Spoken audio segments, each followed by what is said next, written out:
আজকে একটা নতুন রেসিপি বানাচ্ছি, সেটা হচ্ছে শিম ভর্তা। এই যে প্রথমে শিমগুলোকে 5 মিনিট নুন দিয়ে একটু সেদ্ধ করে নিলাম। আমি অনেকটা শিমই করছি, একটু রেখে রেখে খাবো তাই। তো এই যে প্রথমে শিমগুলোকে সেদ্ধ করে নিচ্ছি। এই যে শিমগুলোকে এখানে 5 মিনিট সেদ্ধ করে ঝাড়িয়ে রেখে দিয়েছি।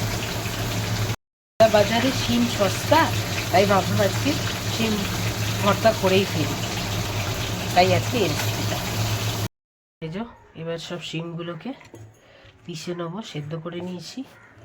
শিমগুলোকে এবার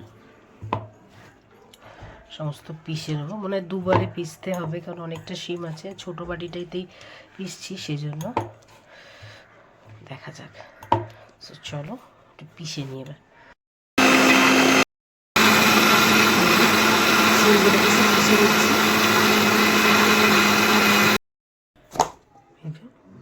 শিম আমার পেশা হয়ে গেছে, আগে একটু পিষে রেখেছি আর এটা পিষে দিলাম।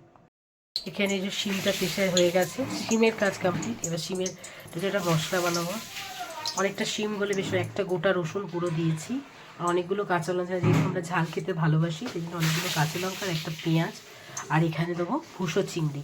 এটাকে কড়াই প্রথমে কড়াই দিয়ে দিলাম। এগুলোকে একটু নেড়ে নেব। রসুন বেশ অনেকটা দিলে ভর্তা খেতে ভালোই লাগে। দিয়ে দেবো পেঁয়াজ,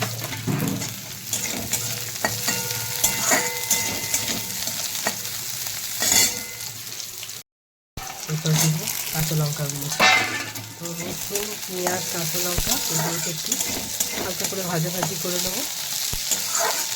এর সাথেই দিয়ে দেবো এই কুচো চিংড়ি মাছটা, যেটা এই ভর্তার টেস্টটাকে আরও দ্বিগুণ করে দেবে। কারণ চিংড়ি মাছ যাতেই দেবে আর রসুন, এই দুটো জিনিসের কম্বিনেশন এত ভালো, যাতেই দেবে খুব ভালো টেস্ট হয়ে যায়। তো চলো এটাকে একটুখানি ভালো একটু নাড়াচাড়া করে নিই, তারপরে এটাকে কী করছি দেখা। চিংড়ি মাছটার মধ্যে একটু নুন দিয়ে দেবো। নুন আমি ওই সেদ্ধ করার সময় শিমে যা দিয়েছিলাম, আর নুন দিইনি, ওই জন্য আর এর মধ্যে একটু নুন দিয়ে দিলাম। তারপরে যখন ওটাকে ভাজবো তখন একটু নুন দেবো। এটা ভাজাভাজি হয়ে গেছে, এটাকে মিক্সিতে তুলে নেব।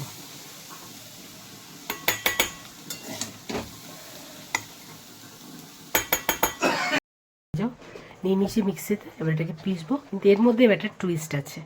টুইস্টটা কি, এর মধ্যে দিয়ে দেবো একটু ধনে পাতা কুচি। ধনে পাতা আমরা এনে কুচিয়ে রেখে দিই, সেই জন্য ধনে পাতাটা কুচানো অবস্থাতেই দিলাম। তোমরাও দিতে পারো। আর দেখো তোমরা চিংড়ি মাছ দিয়েও খেতে পারো, চিংড়ি মাছ ছাড়াও ভর্তাটা করতে পারো। আমার কাছে কুচো চিংড়ি মাছ ছিল, আমি এনে রেখেছিলাম, যার জন্যই সাপে বড় হলো এটা আমার কাছে। তো যাই, চলো এটাকেও পিষে নেব।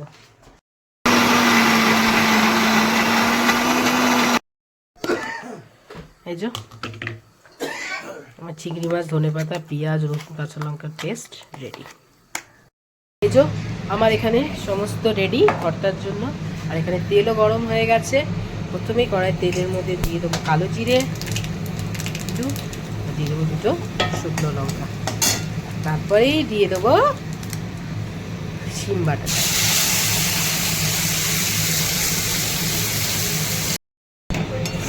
দিয়ে দিয়েছি শিম বাটাটা।